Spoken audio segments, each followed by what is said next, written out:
Quick show of hands, everybody. Remember when we did that thing earlier? How many of you out there were aware that Psycho got a reboot in 1998 starring Vince Vaughn? Because I didn't until very recently. And boy, it is a thing that exists out there in our world, isn't it?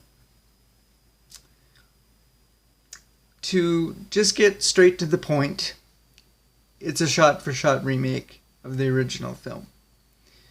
Down to the dialogue, down to the exact date and time that the film takes place.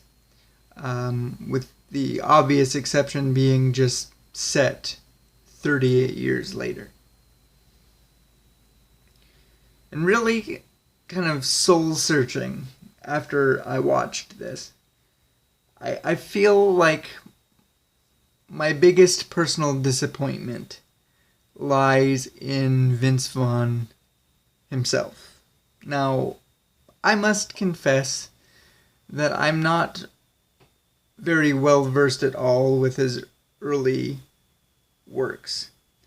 The Vince Vaughn I know, as a lot of us do, is the fast-talking, very witty, sarcastic character from countless comedies throughout recent years.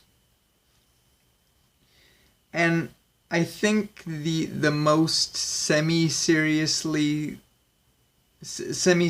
role I've seen him in would probably be The Lost World, if I'm spitballing just off the top of my head. So going into this, I felt very unsure. You know, I was filled with this nervous anticipation about it. Because for one, this was a brand new movie.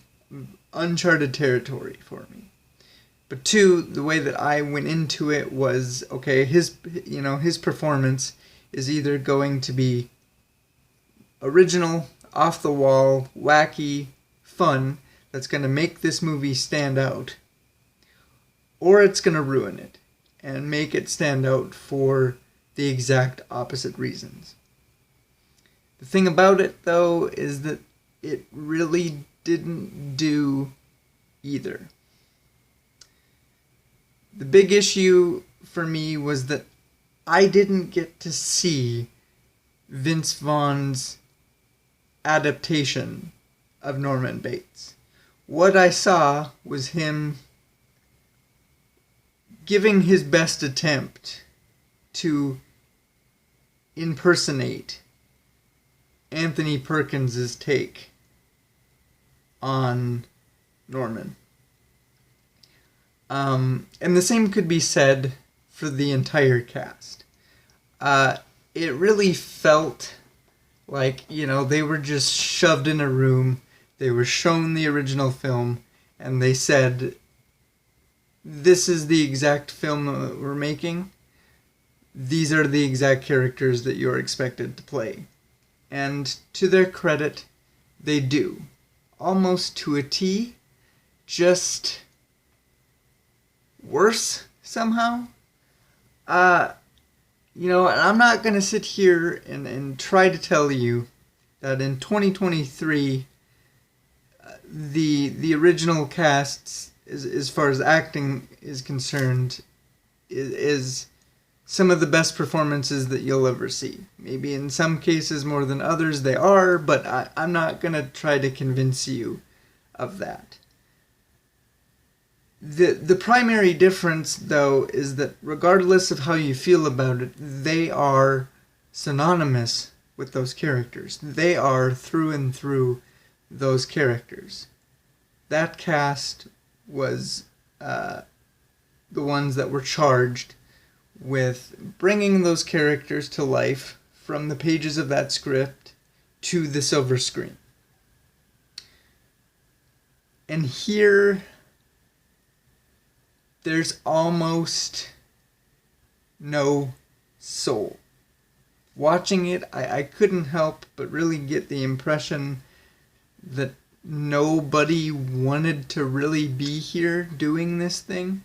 I kind of felt this aura of why should we come up with our own adaptations when all we really need to do is do it the exact same way that they did it back in the 60s.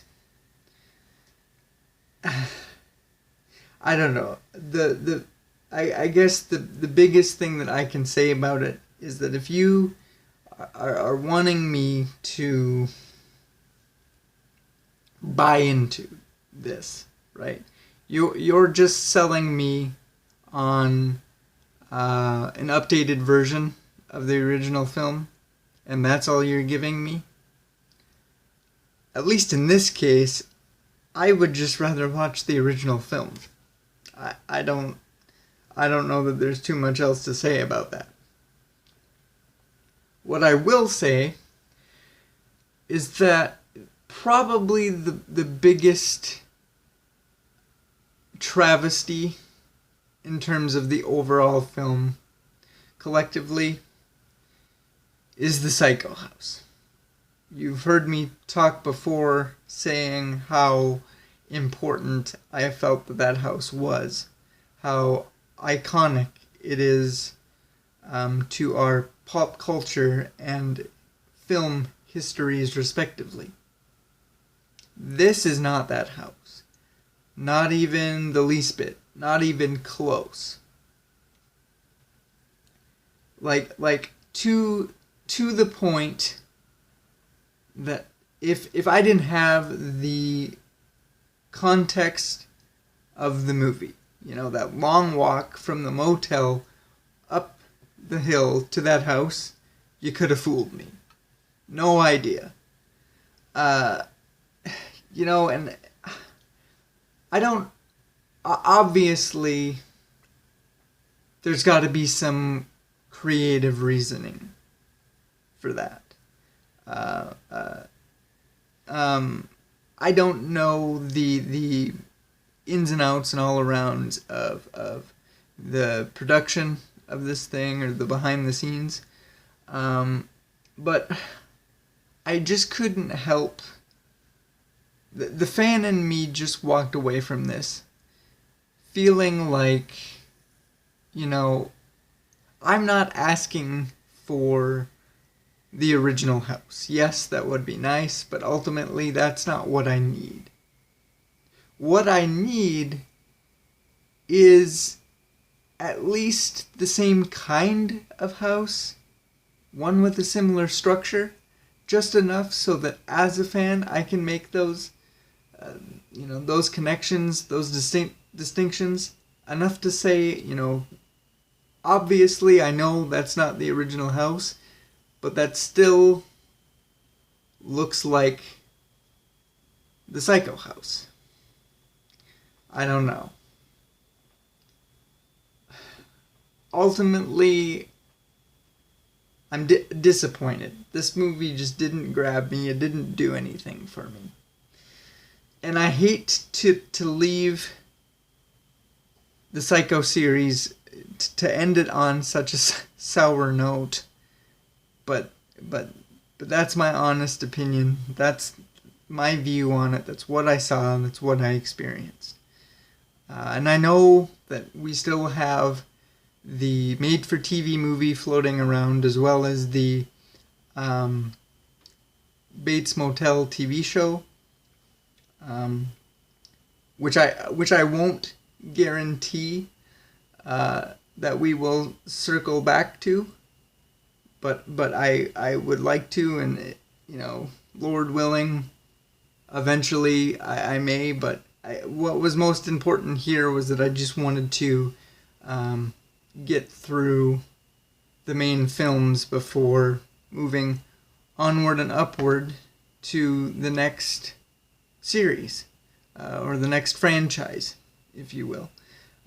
So I guess, good, bad, or otherwise, we're done with Psycho, and we'll see you guys in the next franchise. Until then, take care.